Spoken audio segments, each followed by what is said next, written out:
کہ واقعاً آپ کے جسم کے لیے، بدن کے لیے ضرر اور نقصان دہ ہے روزہ رکھنا تو نہ رکھیے. لیکن اگر آپ صرف ماں کی محبت ہے اور ماں کہہ رہی ہے کہ روزہ رکھنا تمہارے نقصان دہ اور آپ سمجھ رہی کہ رکھ سکتی ہیں تو ضرور رکھیے روزہ. یہاں پر اگر ماں باپ کی مخالفت ہو جائے گی تو اس میں کوئی گناہ نہیں ہے، کوئی حرج نہیں ہے. آپ اپنے واجب کو ادا کرنے کے لیے ان کے بات کو نہیں مان رہی ہیں، اس میں کوئی حرج نہیں ہے. شریعت کا حکم یہ ہے کہ اپنے آپ کو دیکھیے، اپنی صحت کو. اگر آپ اس قابل ہیں تو آپ کے اوپر روزہ رکھنا واجب ہے. ٹھیک ہے. تو اگر آپ یہ سمجھ رہی ہیں کہ ہمارے پاس اندر طاقت ہے، ہم روزہ رکھ سکتے ہیں، اس سے ہماری صحت پہ کوئی اثر نہیں پڑے گا، تو یقیناً آپ روزہ رکھیے. اور والدہ کہہ رہی ہیں تو وہاں اطاعت کی کوئی گنجائش نہیں ہے. آپ انہیں سمجھا دیجئے کہ ممی آپ سمجھ رہی ہیں کہ ہم نہیں رکھ پائیں گے، لیکن ہم محسوس کر رہے ہیں کہ ہم رکھ سکتے ہیں. لیکن اگر یہی صحت کے لیے مضر ہو تو نہیں رکھ سکتے، صحیح نہیں ہوگا، روزہ صحیح نہیں ہوگا، تو روزہ ہی صحیح نہیں ہوگا. ایسے میں آپ کو نہیں رکھنا چاہیے. صحت کا خیال رکھنا ضروری ہے. ایک سوال بہت امپورٹنٹ ہے حضور. یہ سوال ہے کہ ہم نے کسی مستحق کو، یعنی کسی کو مستحق سمجھتے ہوئے فدیہ دے دیا اور بعد میں ہمیں پتہ چلا کہ نہیں، وہ ہرگز مستحق نہیں تھا اور ہم دے چکے ہیں فدیہ. اب کیا کریں؟ جب فدیہ دے رہے تھے اس وقت اپنی ذمہ داری کو پورا کیا یا نہیں کیا؟ اگر فدیہ دیتے وقت ہمیں یقین حاصل ہو گیا کہ یہ انسان حقدار ہے اور اس یقین پر ہم خدا کے سامنے جواب دیں ہیں، اس یقین کی بنیاد پر ہم نے دیا تو پھر آپ کے ذمہ کچھ نہیں ہے. لیکن اگر آپ نے اس وقت آسانی سے بغیر تحقیق کیے ادا کیا ہے تو پھر آپ کو دوبارہ دینا پڑے گا. نہ یہ کہ فدیہ جتنی بھی رقوم شرعیہ ہیں ان کو حقدار تک پہنچانے میں یہی حکم ہے کہ انسان صحیح حق تک پہنچائے، حقدار تک پہنچائے. اگر بعد میں پتہ چلا کہ ہاں ہم نے جس کو دیا تھا اس نے صحیح نہیں استعمال کیا تو پھر دوبارہ دینا پڑے گا. آپ نے کسی کو سید سمجھ کر سہم سعادت دے دیا. آپ کو معلوم ہے کہ آغا سیستانی نے اجازت دے رکھا ہے کہ سہم سعادت آپ اپنا خود سے خرچ کر سکتے ہیں. آغا مکارم شیرازی نے یہ اجازت نہیں دی ہے. جیسے سہم امام کے لیے اجازت ضروری ہے ویسے سہم سعادت کے لیے آغا خامنئی نے اجازت نہیں دی ہے، آغا سیستانی نے دی ہے، آغا خوئی نے دی ہے. تو اب اگر اجازت نہیں ہے، اگر اجازت ہے اور ہم نے دے دیا اور پتہ چلا حقدار نہیں تھا تو پھر سے دینا پڑے گا. ہلو ہلو جی السلام علیکم. السلام علیکم. علیکم السلام. جی مجھے سوال پوچھنا ہے کہ زندہ لوگوں کے لیے مغفرت کی نماز پڑھ سکتے ہیں؟ زندہ بولتے مغفرت کی نماز ماں باپ کے لیے پڑھنی چاہیے، تو زندہ ماں باپ کے لیے پڑھ سکتے ہیں؟ زندہ ماں باپ کے لیے؟ جی. اچھا، زندہ والدین کے لیے نماز مغفرت. جی ٹھیک. کہاں سے کال کر رہی ہیں آپ؟ رین روڈ پہ. ٹھیک، مولانا ابھی آپ کو جواب دیں. اور کوئی سوال نہیں ہے نا؟ جی بھائی. ٹھیک، مولانا آپ کو جواب دیتے ہیں.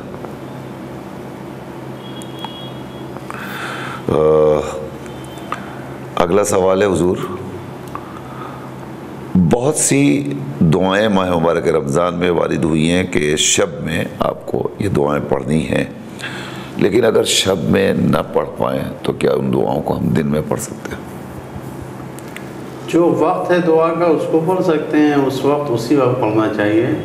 لیکن اگر انسان کسی بھی مجبوری سے نہیں پڑھ سکا تو 2 دن میں بھی پڑھنے میں اسے کوئی حرج نہیں ہے، کوئی گناہ نہیں ہے. یقیناً اس کی برکتیں شامل حال ہوں گی، فائدہ پہنچے گا. بالکل اسی طریقے سے جیسے دوا کا ایک وقت ہوتا ہے، ڈاکٹر نے دوا دیا ہے، بتایا کہ اس وقت میں کھایا جائے. اب اگر اس وقت میں نہیں کھایا گیا تو بعد میں کھانے میں فائدہ ہو سکتا ہے نہ ہو، دونوں سوال.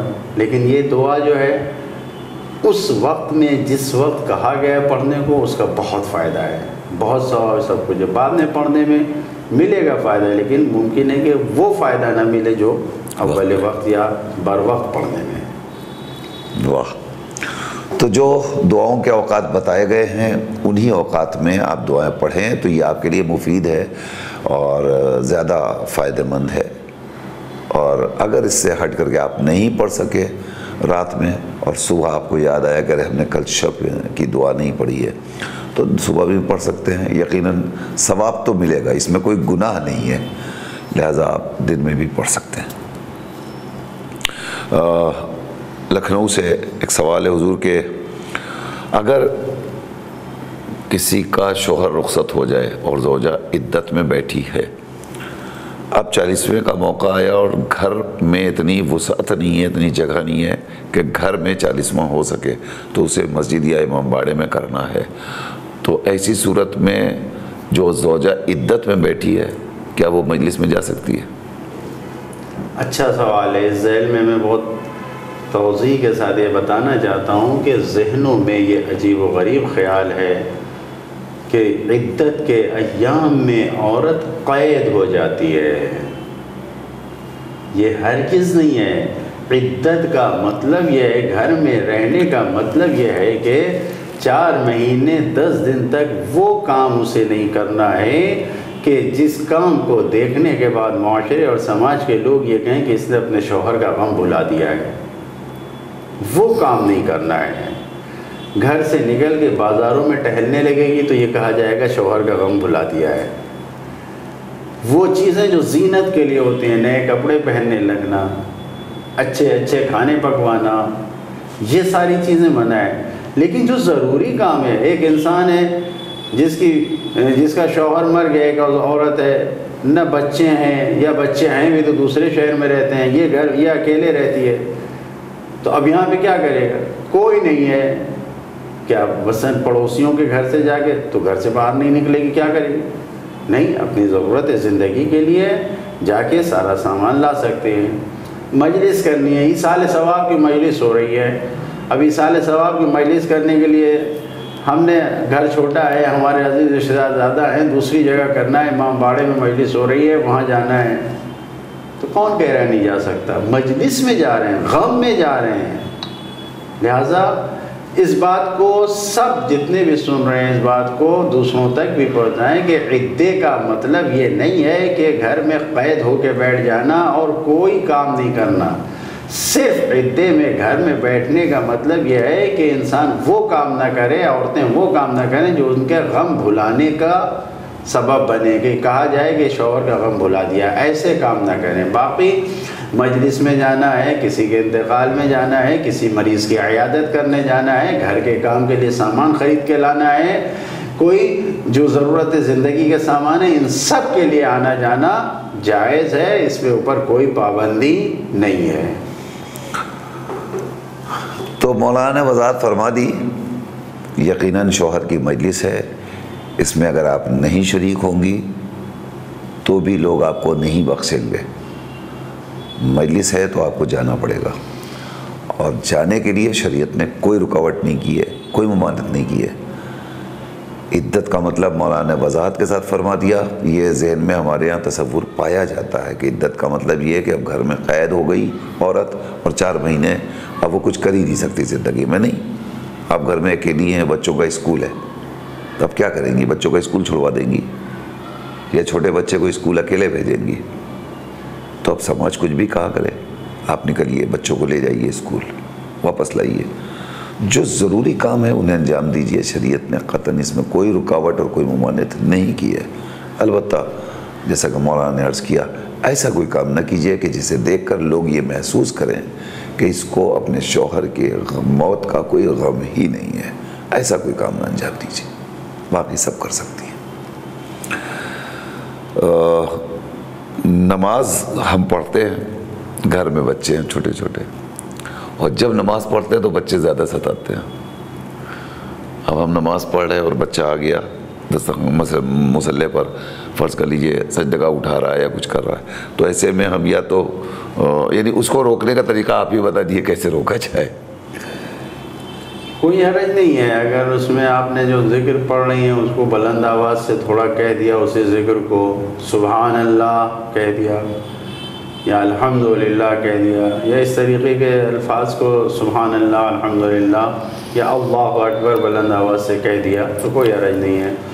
اور بس یہ ہے کہ انسان قبلے کی طرف سے رخ کو نہ ہٹائے اور اضافی کوئی کلمہ نماز سے ہٹ کے نہ کہے۔ اب اگر بلند آواز سے کہہ دیا تو کوئی حرج نہیں ہے، ہاتھ سے روکا جا سکتا ہے۔ سجدگاہ کو ہاتھ میں لے کے بھی نماز صحیح ہے، سارے مجتہدین کا فتویٰ ہے۔ لہذا انسان کو کوشش یہ کرنا چاہیے کہ نماز کی حالت کو نہ بگڑنے دیں، باقی اپنی نماز کو جس طریقے سے چاہیں انجام دیں، لیکن نماز کی حالت باقی رہے۔ اور بچے کو روک دینا، ہاتھ سے بچے کو پکڑ کے اپنے ساتھ کھڑے رکھنا، اس میں کوئی حرج نہیں ہے۔ چھوٹا بچہ ہے اور بغل میں گہوارہ ہے، رو رہا ہے، نماز شروع کر چکے ہیں، تو اب اگر بغیر نماز کو توڑے ہوئے ہاتھ سے اٹھا کے اپنے آغوش میں لے لیا اور نماز پڑھ رہے ہیں تو بھی کوئی حرج نہیں۔ یعنی گہوارے سے بچے کو اٹھا کے گود میں لے لیا، گود میں بغل میں ہے، نہ ہم نماز کی حالت چھوڑا ہم نے، نہ کچھ انداز سے ہم نے اٹھا کے گود سے اپنے آغوش میں لے لیا اور ہم ایسے ہی کھڑے ہو کے اپنے حمد و سورہ پڑھا، رکوع میں بھی گئے، ہمارے ہاتھ میں ہے، کوئی مشکل نہیں ہے۔ نماز کی حالت سے نہ ہٹیں اور اس طریقے سے بھی ہم کر سکتے ہیں۔ نماز کی حالت کو نہیں بدلنا ہے، باقی ہم بچوں کو روک سکتے ہیں، گود میں اٹھا سکتے ہیں، اس میں کوئی حرج نہیں۔ جھولا بغل میں نماز پڑھتے پڑھتے ہم رکوع میں گئے اور ہم نے ہلکے سے جھولے کو ہلا دیا تو اس میں بھی کوئی حرج نہیں ہے جی۔ یا بچے کو ہاتھ سے کنارے کر دیا، کوئی حرج یا ایسے کر سکتے ہیں؟ نہیں، ہوں نہیں کہنا ہے، پھر وہی اللہ اکبر سبحان اللہ، کچھ سجدے کے بعد بیٹھے ہوئے استغفر اللہ کچھ بلند آواز سے کہہ دیا تو اس میں کوئی حرج نہیں۔ الحمدللہ رب العالمین کچھ بلند آواز سے کہہ دیا، ٹھیک ہے۔ تو آپ یہ کر سکتی ہیں، اب تو آسانی ہو گئی، بچوں کو ہٹایا جا سکتا ہے اور نماز کو بھی کنٹینیو رکھا جا سکتا ہے۔ انشاءاللہ ہمیں امید ہے کہ ایسے ہی آپ سوالات اور پوچھیں گی اور روزانہ پوچھیں گی، اس لیے کہ یہ پروگرام ہم نے ترتیبی آپ لوگوں کے لیے دیا ہے۔ ہم چاہتے ہیں کہ آپ زیادہ سے زیادہ سوالات پوچھیں، اس سے ہمیں یہ بھی پتہ چلے گا کہ آپ لوگ ہمارا چینل دیکھ رہے ہیں اور آپ کے مسائل کے ذریعے بہت سے سننے والوں کا فائدہ ہوگا۔ ظاہر ہے کہ مولانا نے جیسے ابھی عدت والے مسئلے کی وضاحت فرمائی، یہ مسئلہ تو آج تقریباً گھر گھر کا ہوتا جا رہا ہے اور خدا سب کو محفوظ رکھے، لیکن ہر گھر میں یہ مسائل آتے ہیں۔ تو آپ نے مسئلہ پوچھا، مولانا نے جواب دیا، تو اس جواب کے ذریعے سب کو جواب مل گیا۔ تو سوال اس لیے پوچھئے کہ سوال کے ذریعے آپ کا بھی فائدہ ہوگا اور آپ کے سوال کے ذریعے دوسروں کا بھی فائدہ ہوگا۔ بڑھتے ہیں ہم اپنے اگلے سوال کی طرف۔ سکینہ آپا کا سوال ہے حضور کہ نافلے نماز میں استغفر اللہ کہنے کے لیے بیٹھنا پڑتا ہے، استغفر اللہ ربی واتوب الیہ، تو اتنی دیر اگر ہم بیٹھ نہیں سکتے ہیں تو اٹھتے اٹھتے استغفر اللہ کہیں اور اٹھ جائیں تو کیا نماز صحیح ہو جائے گی؟ نماز کے دوران جو مستحب ارکان ہیں اگر نافلے میں انسان نہیں بھی ادا کرے تو کوئی حرج نہیں ہے۔ استغفر اللہ کہنا، بحول اللہ کہنا، سمع اللہ لمن حمدہ کہنا، اگر ان اذکار کو نہیں بھی کہا جا رہا ہے تو کوئی حرج نہیں ہے۔ اللہ اکبر، رکوع میں چلے گئے، سجدے میں گئے، اللہ اکبر، دوسرے سجدے میں چلے گئے، صرف اللہ اکبر کہہ کے جا سکتے ہیں۔ یہاں تک کہ اگر صرف اللہ اکبر نہیں گئے، سجدے میں گئے، سبحان اللہ سبحان اللہ سبحان اللہ، اٹھ کے بیٹھے، پھر سبحان اللہ سبحان اللہ۔ پورا اٹھنے کی بھی ضرورت نہیں ہے، اگر آپ بیٹھنا سکون ضروری ہے جی، اطمینان کے ساتھ بیٹھنا ضروری ہے، دونوں سجدوں کے درمیان کی اطمینان ہو، ایسا نہ ہو کہ ہاں اگر نہیں بھی اٹھ رہا ہے ہاتھوں کو روک کے ایسے کھڑے بیٹھ، ہاتھوں کو رکھ دیا ہے صرف، لیکن جسم ٹھہرا ہوا ہے، اس وقت استغفر اللہ کہا اور پھر فوراً سجدے میں چلے گئے تو صحیح ہے۔ تو کوئی اتنا سخت مسائل نہیں ہیں نماز کی ادائیگی میں۔ اور یہ واجب نمازوں میں، واجب نمازوں میں بھی یہ جو مستحبات ہیں اس کو ادا کرنے کی ضرورت نہیں ہے۔ تو اس میں واجب کو میں بھی ان چیزوں کو چھوڑ سکتا ہے، لیکن یہ کہ بہرحال ثواب زیادہ لینا ایک مکان ہے کہ جو صرف اینٹ اور پتھر سے بنا کے کھڑا کر دیا اور اس میں نہ کوئی پلاسٹر ہے، نہ کوئی پینٹنگ ہے، نہ کوئی کلر ہے، تو وہ نہیں اچھا لگتا. لیکن اگر مکان بنا ہوا ہے اینٹ اور پتھر سے بننے کے بعد پلاسٹر ہو گیا، رنگ کاری کر دیا گیا، اس پہ اس کو سجا دیا گیا، تو وہ نماز بغیر مستحبات کے، بغیر ان ذکر کے مثلا بالکل ویسے ہی ہے جیسے وہ مکان بالکل خالی اور بغیر سجا ہوا مکان ہو. تو نماز کی تزئین اور سجاوٹ یہی ہے کہ انسان مستحبات کے ساتھ نماز کو ادا کرے. کیا کہنا، جزاک اللہ. تو مولانا نے کتنی اہم بات بیان کی کہ خالی مکان اینٹ گارے کا اٹھا دیجئے تو ایک ڈھانچہ لگتا ہے، لیکن اسی پہ اگر ڈیزائننگ کر دی جائے، پینٹ کر دیا جائے تو وہی مکان خوبصورت لگنے لگتا ہے. نماز کا بھی یہ حال ہے. آپ کی نماز تو بہرحال مکمل ہو جائے گی ان اذکار کے بغیر، لیکن اگر یہ ذکر نماز میں کیا جائے گا تو اس میں نماز کے ثواب اور بلندی درجات میں اضافہ ہوگا. پھر بھی اگر آپ علالت کی وجہ سے ان چیزوں کو چھوڑنا چاہتی ہیں، مستحب بھی ہیں، تو انہیں آپ صرف نافلے کی شرط نہیں ہے، اسے تو آپ واجب میں بھی چھوڑ سکتی ہیں. نماز آپ کی مکمل ہو جائے گی انشاءاللہ. ایک سوال اور سکینہ آپا نے آج کیا ہے حضور کہ جو ہم لوگ خداوند عالم سے مطالبہ کرتے ہیں کہ تو درود پڑھ محمد اور آل محمد کے اوپر، تو کیا ہمارے لیے یہ روا ہے کہ ہم اللہ کو کہیں کہ تو یہ کام کر؟ اس کال کو لے لیں پھر آپ جواب دیجیے. ہلو. ہیلو، السلام علیکم. وعلیکم السلام. ہم لکھنؤ سے بول رہے ہیں. جی جی، ہم نے پچھلے سال رمضان میں ہمارے 2 روزے چھوٹ گئے تھے. جو ہماری بہو کی ڈلیوری ہوئی اسپتال میں 2 دن کی، ہم نے رمضان سے پہلے 2 روزے اپنے ادا کر لیے. جی. تو فدیہ نہیں دیا تو روزہ صحیح ہے؟ روزہ رکھ لیا؟ جی، روزے ہم نے 2 ادا کر لیے پچھلے سال کے. تو وہی ہم نے پوچھنا تھا کہ فدیہ تو نہیں دینا ہے. ٹھیک. اور دوسرا سوال یہ ہے کہ تو ہمارے بہو سے اسی رمضان میں روزہ آپ کی آج رکھا تھا، تو ان کا دوپہر کے بعد سے چھٹ گیا، تو وہ روزہ صحیح رہا کہ روزہ مکمل انہوں نے کر لیا ہے تو صحیح ہے کہ روزہ یعنی ڈیلیوری کے زمانے میں چھوٹا ہے؟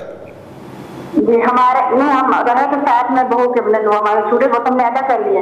نہیں، پڑوس میں ایک ہے، ان کا روزہ آج ان کا دوپہر بعد سے وہ ہو گیا، تو وہ پوچھ رہے ہیں کہ ہمارا روزہ صحیح ہے. ان کا روزہ کس وجہ سے چھوٹا؟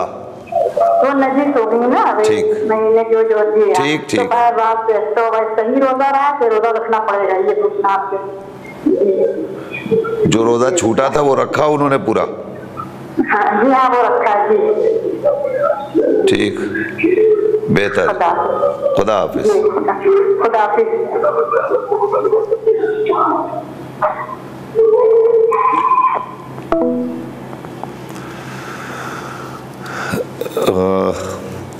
جی، خداوند عالم سے مطالبہ. خداوند عالم سے مطالبہ کرنا اور یہ کہنا، یہ تو خود خداوند عالم نے کہا ہے، ادعونی استجب لکم، تم مجھ سے مانگو میں قبول کروں گا. خود خداوند عالم قرآن مجید میں یہ حکم دے رہا ہے ہمیں. تو اب خداوند عالم سے جو چاہیں مانگیں. یہاں تک کہ جناب موسیٰ کے حالات میں ملتا ہے کہ خداوند عالم نے کہا ہے کہ موسیٰ اپنی دال کا نمک بھی مجھ سے مانگو. نمک جیسی نعمت جو کہ فراوان ہے اور خدا نے بالکل سستا کر رکھا ہے جس نمک کو، اس نمک کو بھی خدا سے مانگنا ہے. تو بالکل خدا کی بارگاہ میں ہم کہہ سکتے ہیں کہ جو چاہیں ہم خدا سے مانگ سکتے ہیں، خدا سے دعا کر سکتے ہیں کہ یہ ہمارے حق میں. جیسے ہم اپنے لیے مانگ سکتے ہیں ویسے آل محمد کے لیے بھی مطالبہ کر سکتے ہیں. بالکل کر سکتے ہیں کہ ان کو پر درود نازل فرما. بالکل. خود خداوند عالم نے قرآن مجید میں کہا ہے ان اللہ وملائکتہ یصلون علی النبی. تو اب خدا کہہ رہا ہے یا ایھا الذین آمنوا صلوا علیہ. تو جب خود خدا کہہ رہا ہے حکم دینے کے لیے، تو صلوات بھیجنے کے لیے کہ ہم بھیجتے ہیں تم بھی بھیجو، تو یہی تو طریقہ ہے. اللہم صلی علی محمد، تو درود و رحمت نازل فرما. تو یہ وہ حکم ہے کہ جو قرآن میں ہم سے کہا گیا ہے، اس کے مطابق ہم عمل کر رہے ہیں. اس میں کوئی شک و شبہ کی گنجائش نہیں ہے. ٹھیک ہے. تو آپ کہہ سکتی ہیں اللہم صلی علی محمد و آل محمد، اے پروردگار تو محمد و آل محمد پر درود بھیج، کیونکہ اس نے خود کہا ہم بھیجتے ہیں. اور تم بھی بھیجو. تو ہم بھی کہہ رہے ہیں کہ ہم تو بھیج ہی رہے ہیں، پروردگار تو بھی بھیج. وہ مستحق ہیں دعا درود کے اور سلام کے، لہذا اس میں کوئی مذائقہ نہیں ہے. اگلے سوال کی طرف بڑھتے ہیں. ٹاپ ہل سے سوال ہے، حضور روزے کی حالت میں ہم کنگھی لگا سکتے ہیں؟ کر سکتے ہیں. بالکل کر سکتے ہیں. ناخن کتر سکتے ہیں، ناخن بھی کاٹ سکتے ہیں، عطر لگا سکتے ہیں، عطر بھی لگا سکتے ہیں. ان ساری چیزوں سے روزے پہ کوئی اثر کوئی اثر نہیں ہوتا. سرما لگا سکتے ہیں، کاجل مجھ سے سرما لگا سکتے ہیں، کاجل لگا سکتے ہیں، نہا سکتے ہیں، سب کر سکتے ہیں. سب کر سکتے ہیں. کوئی مذاقہ نہیں ہے. اپنے کو پاک و صاف رکھ سکتے ہیں. روزے میں کوئی حرج نہیں. جی انہوں نے ایک سوال اور کیا ہے، بہت اچھا ہے، کہ جب ہم نماز میں تسبیح ظاہرہ پڑھتے ہیں تو تسبیح کے درمیان اگر کوئی سوال کر لے یا کوئی چیز مانے ہو اور ہم کو بیچ میں بولنا پڑ جائے، کلام کرنا پڑ جائے، تو کر سکتے ہیں؟ کر سکتے ہیں، منع نہیں ہے، لیکن اپنے امام کی اس حدیث کو پیش نظر رکھیں. ہمارے چھٹے امام نے فرمایا ہے کہ جو شخص نماز کے سلام کے بعد اپنے زانوں کو بغیر بدلے ہوئے تسبیح پڑھتا ہے، ہمارے جدہ کی ہماری دادی کی تسبیح کو پڑھتا ہے، تو خداوند عالم قبل اس کے کہ وہ اپنے زانوں کو بدلے اس سے پہلے اس کے سارے گناہ کو معاف کرتا ہے، جیسے کہ وہ ماں کے شکم سے ابھی پیدا ہو. لہٰذا میں یہاں پر یہ بھی کہوں گا، جتنے مرد حضرات بھی دیکھنے والے ہیں اور مسجدوں میں نماز پڑھتے ہیں، ان سے بھی یہ گزارش ہے مصافحہ بعد میں کریں، تسبیح بیوی کو پہلے پڑھیں، سلام کے بعد فوراً تسبیح کو پڑھیں، اس کے بعد مصافحہ کریں، دعا کریں، جو بھی کریں. تو اگر تسبیح کے دوران گھر میں خاتون ہے، گھر میں کوئی مرد ہے، اگر کسی نے کوئی سوال کر لیا، اگر روک سکتے ہیں تو اشارے سے روک کے تسبیح مکمل کر لیں. اگر نہیں اور بولنا پڑ جائے، مثال کے طور پر بچہ کسی چیز کی طرف لپک رہا ہے، وہ بھی شیشے کا گلاس مثلا لے کے اوپر چھو رہا ہے، وہ گر جائے گا، تو اب یہ نہیں کہ ہم تسبیح پڑھ رہے ہیں تو ہم چپ رہے ہوں ہاں کریں، نہیں، فوراً بول کے اسے روک سکتے ہیں کہ خطرے سے بچا سکے. اس میں کوئی حرج نہیں ہے، بعد میں تسبیح کو آگے بڑھا سکتے ہیں، کنٹینیو کر سکتے ہیں، بہتر ہے. ایک سوال ہے حضور کہ نماز مغفرت جو ہم مردوں کے لیے اور پڑھتے ہیں، تو کیا یہ زندہ والدین کے لیے بھی پڑھی جا سکتی ہے؟ نہیں، یہ صرف مردوں کے لیے ہے. البتہ مغفرت کی دعا، رحمت کی دعا والدین جو ہمارے باحیات ہیں ان کے لیے بھی کی جا سکتی ہے. ربنا اغفر لی ولوالدی وللمؤمنین. تو اپنے والدین کے لیے دعا تو کی ہے، جناب ابراہیم کی دعا قرآن مجید میں ہے. جی، تو اس دعا کو ہم کر سکتے ہیں، مغفرت کی دعا. لیکن نماز جو مخصوص ہے، ہدیہ مال وہ میت ہی کہی جاتی ہے. ٹھیک ہے، تو نماز نہیں پڑھ سکتی ہیں لیکن مغفرت کی دعائیں آپ کر سکتی ہیں. انہوں نے لکھنؤ سے بھی ایک سوال ہے حضور، اور بس ہمارا وقت مکمل. آخری یہ 2 سوالات لکھنؤ والے کہ بیٹی کی ڈیلیوری تھی، ہم کو ہاسپٹل میں رہنا پڑا، 2 روز ہمارے 2 روزے چھوٹ گئے تھے، بعد میں ہم نے روزے مکمل کر لیے ہیں، تو کیا اب ہمیں اس کا فدیہ بھی دینا پڑے گا؟ اگر مجبوری کی بنیاد پر روزہ چھوٹا ہے، آپ نے قضا کر لیا، تو آپ کے اوپر کچھ بھی نہیں ہے، آپ کا واجب ادا ہو گیا. لیکن اگر بغیر کسی مجبوری، بیٹی کی ڈیلیوری کی وجہ سے انسان اگر واقعاً ایسی مشقت آ گئی، ایسی زحمت ہو گئی کہ نہیں روزہ رکھ سکتی تھی، تو الگ مسئلہ ہے. ورنہ صرف ڈیلیوری اور ہاسپٹل میں رہنے سے روزہ نہیں چھوڑا جا سکتا. جان بوجھ کے روزہ چھوڑا ہے، اس کا کفارہ دینا پڑے گا، فدیہ تو نہیں ہے. یہ انسان خود جانتا ہے کہ ہم نے جو روزہ چھوڑا، ہم اس کو رکھ سکتے تھے یا نہیں. اگر رکھ سکتے تھے اور چھوڑ دیا تو بغیر کسی سبب کے، بغیر کسی عذر کے روزے کے چھوڑنے کی صورت میں کفارہ آ جاتا ہے. لیکن اگر آپ محسوس کر رہی ہیں کہ نہیں مجبوری ہے، بیٹی کے ساتھ ہمارا رہنا بھی ضروری ہے، اس حالت میں بیٹی کو نہیں چھوڑا جا سکتا، اور کوئی دوسرا ہے بھی نہیں کہ جو 2 روز وہاں مسلسل رہ اور دن و رات وہاں رہنا ہے، اور آپ واقعی روزہ نہیں رکھ سکتی، تو پروردگار آپ کی مجبوری سے واقف ہے. مجبوری میں اگر چھوٹا ہے تو آپ کا قضا کر لینا کافی ہے. لیکن اگر جان بوجھ کے چھوٹا ہے تو پھر کفارہ نہیں، فدیہ نہیں ہے، وہاں پھر کفارہ ہو جائے گا. تو یہ تو آپ کو خود پتہ ہے کہ مجبوری تھی یا جان بوجھ کے چھوڑا گیا. انہوں نے ایک سوال اور کیا ہے کہ ہماری پڑوس میں خاتون ہے، نجاست کے عالم میں جو ان کے روزے چھوٹے، وہ روزے تو انہوں نے مکمل کر لیے، اب اس کے بعد ان کو کچھ اور کرنا ہے. جس دن روزہ تھیں اور حالت نجاست میں آ گئیں تو اس دن کا روزہ نہیں رہا. اگر اس کو انہوں نے مکمل بھی کیا ہے تو وہ روزہ نہیں رہا، اس کی قضا بعد میں کرنا ہے. اب ایام نجاست میں جو روزے چھوٹے ہیں، اگر ان نجاست کے ایام میں کمپلیٹ کر رکھا اور روز روزہ رکھتی نہیں تو یہ صحیح نہیں ہے، پھر سے اسے قضا کرنا پڑے گا۔ ایام نجاست میں جس دن خاتون روزے کی حالت میں نجس ہوئی اس دن بھی روزہ نہیں ہے، اور جب تک پاک نہ ہو جائے روزہ نہیں ہے۔ روزہ رکھ لینے کی صورت میں روزہ کافی نہیں ہے، بعد میں قضا واجب ہے۔ جی، تو روزہ جتنا چھوٹا اس کی قضا آپ کو بعد میں ادا کرنی پڑے گی، اور قضا ہی ہے، قضا کی ادا ہی ہے صرف، اور اس کے علاوہ کچھ نہیں ہے۔ روزے کی چھوٹنے کے عوض آپ روزہ رکھیے، روزہ رکھ لیا یہی کافی ہے آپ کے لیے۔ حضور آج کا وقت ہمارا مکمل ہو گیا۔ ناظرین، ہم آپ کے بہت بہت شکر گزار ہیں، اور خاص طور سے ہمارے لکھنؤ کے ناظرین جو مسلسل ہمیں ٹیلی فون کرتے رہتے ہیں، ہم ان کا بھی شکریہ ادا کرتے ہیں، اور آپ تمام حضرات سے گزارش یہی ہے کہ آپ یہ پروگرام خود تو دیکھ ہی رہے ہیں، آپ دوسروں کو بھی بتائیے۔ آپ نے محسوس کیا ہوگا کہ ان سوال جواب کے پروگرام سے آپ کو کتنا فائدہ حاصل ہو رہا ہے، خود میرا فائدہ ہوتا ہے، تو میں یہ چاہتا ہوں کہ آپ خود بھی دیکھیے اور دوسروں کو بھی بتائیے، تاکہ ماہ مبارک رمضان میں اس سعادت سے بھی ہم لوگ محروم نہ رہ سکیں۔ آئیے ناظرین، اسی کے ساتھ ہمیں اجازت دیجیے، انشاءاللہ کل آپ سے پھر ملاقات ہوگی۔ 5 بجے سے 6 بجے تک یہ پروگرام روزانہ آپ کی خدمت میں پیش کیا جاتا ہے۔ کل تک کے لیے اجازت دیجیے، خدا حافظ۔